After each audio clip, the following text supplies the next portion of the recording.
Here are a few resistance band exercises that you're probably not using. So this first one, it's a squat and row. It's kind of like a thruster, except it's not pushing over the head, but doing a row. And the good thing about this exercise is the band is actually helping to stay in the right position. So you can see that I'm kind of leaning backwards. That's for a reason, because I need to resist the band. Now, the feet are critical here. So I want to stay grounded with the feet. And then this wider grip allows me to find my lats, my core, my torso in the right position during the squat. And I'm sitting back and I'm doing this pulling motion backwards. And you can make it a good metabolic exercise. Squat, row, squat, row, squat, row.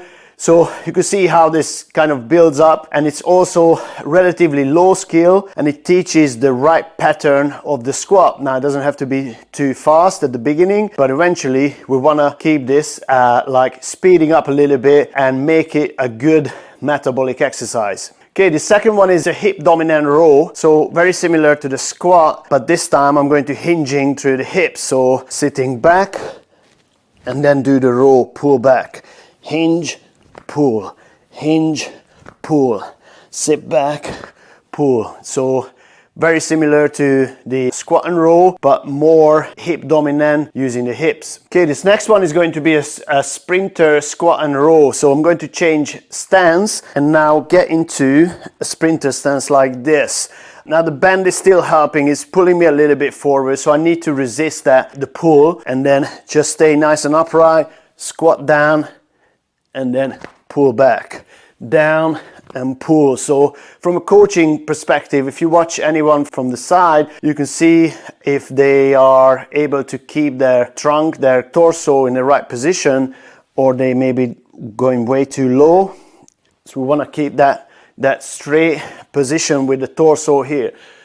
And then the band is actually helping me to find that good position, then just pull backwards. So it's a little bit more effort coming back, but that's okay. It's still going to teach that good ground engagement with the feet. And obviously you want to do this on both sides. So ideally starting on one side, then maybe a second set, or whichever way you want to program it, you do the other side later. Okay, in this next exercise, we can still apply the sprinter stance, but doing that hip dominant row. So I'm gonna get into the stance again, wide grip, nice and tall, and then sit back with the hips and then pull the band towards you. Hinge, pull, hinge, pull, hinge, pull. Okay, so just as in the previous one, we want to do the individual sides separately. Okay, next up, we can make the squat and row in this sprinter stance more dynamic by simply changing stance. So it's more dynamic, it's more reactive. So obviously the band is now still going to pull me that way, and I need to resist that movement, but I'm also going to keep changing legs. So it's going to create a lot more work, and just need to be aware of my position. So starting like this, tall again, sit back, pull, and then step forward. Get the right rhythm.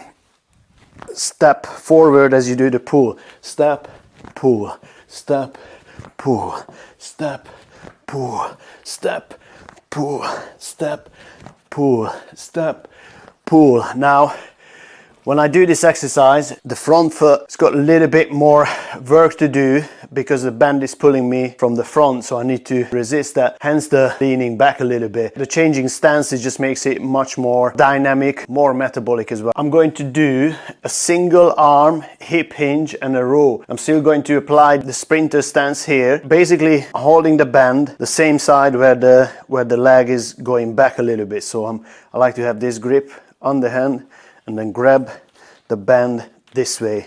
Strong grip, and I'm coming back until I have good tension. Okay, plant this foot nice and upright. I can create a little bit of counter tension on the opposite side. Hinge through the hips and then pull back. Now it's a little bit more asymmetrical, but I still need to keep my torso in the right position, so there's no overturning, over rotate in the torso. Hinge, pull, hinge, pull, hinge and pull backwards, and what you will find is that the glutes on the opposite side going to be a lot more active when you have good tension to resist any sort of movement. So you could see how this exercise actually connects the posterior chain, so you got your glutes and your lats and your core working nicely together.